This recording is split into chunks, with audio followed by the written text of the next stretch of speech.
Завршуваат матурските вечери низ штипските кафулиња и угостителски објекти, но на матурантите им престои уште една поголема обврска.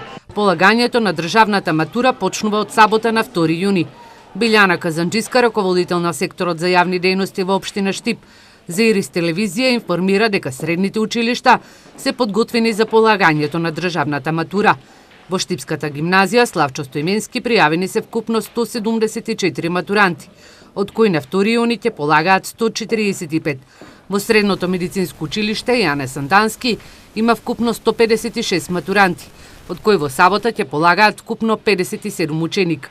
Во Средното електромашинско училиште Коле Ехтенин за полагање на државна матура се пријавиле вкупно 68, а на 2 јуни ќе полагаат 58 ученика, и тоа предметите англиски и германски јазик. Во Текстилното училиште Димитар Мирашчиев нема ниту еден ученик пријавено за полагање на државна матура.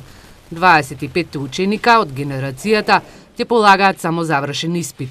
И во останатите средни училишта во Источниот регион се прават подготовките за полагање на првиот задолжителен предмет од државната матура.